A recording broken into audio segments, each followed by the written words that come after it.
Hey, what's up everybody? This is Nightwing2303 from kicksoncourt.com. Today we have another retro classic performance review. This is the Crazy 97 from Adidas. So with that being said, let's go ahead and get right into it. Starting off with the outsole, we have herringbone, full length. It's aggressive and it wraps all the way up to the midsole. It covers you from heel to forefoot and it's pretty aggressive. It's also thick set and it's a very durable rubber. So if you wanted to use these things outside, it'd be perfectly fine. It didn't really matter what you were doing on the floor. These things covered you no matter what. It's not really squeaky, but it is definitely grippy. So you'll be able to feel it right from the get-go. It didn't matter if it was a dusty court or a clean court. These things were able to hold up pretty darn well. So whether you are running in transition, you're getting ready to make a quick crossover, a cut, you're just doing a jab step and a step back jumper, these things are going to be able to cover you no matter what. As far as cushion, basically it's pretty darn minimal. You have your basic EVA foam, but you sit in the shoe pretty low. Your foot's right about here. So you have really great court feel.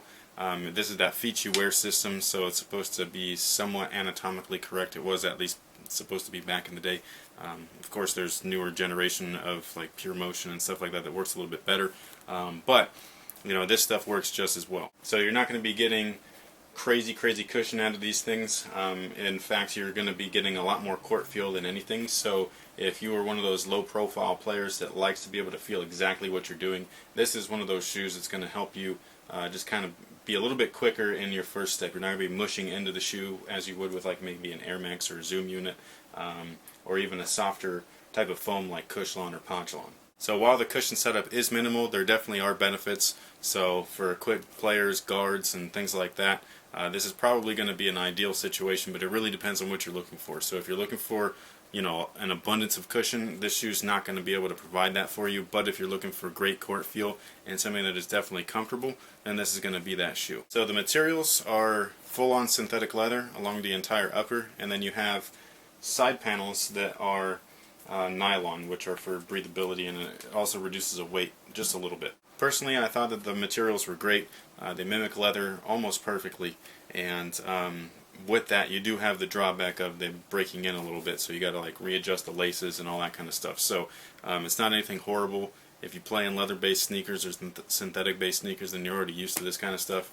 If you prefer plastics and fuses and things like that, then I would probably just stick with that. As far as the fit, they do fit true to size. There was a little bit of room after they broke in. I wound up putting an extra insole in there, and that was a big mistake. Right along the medial side here, it's on both sides, but the tongue is attached by a little elastic band like these guys here. They're featured on like a lot of 90s style shoes like Air Jordans and stuff like that. By raising my foot up just that slight bit, it ended up chafing quite a bit and I got a huge blister on my arch. That was my fault, not the shoe's fault. So if you want a super snug fit, you might want to try going half a size down, but at the same time they do fit true to size lengthwise. So what I would end up doing is just getting my true size, and then just tightening the hell out of the shoe. As far as lockdown is concerned, the entire midfoot area and the forefoot is perfect. The heel does have a little bit of slippage because of these bands. I do think that they are cool and it makes the shoes fit a lot more comfortable, but you can feel your heel pop out just a little bit. And I don't mean pop out like completely, it's just like you can feel it moving a little bit. It's not secure and locked in like it would be with a heel clip or a cup. As far as ventilation goes, it's a 90s shoe, so you can pretty much guess that the ventilation isn't that great.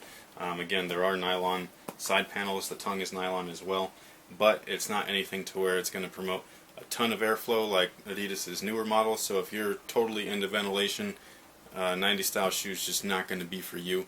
But if you don't mind, this is definitely a good option.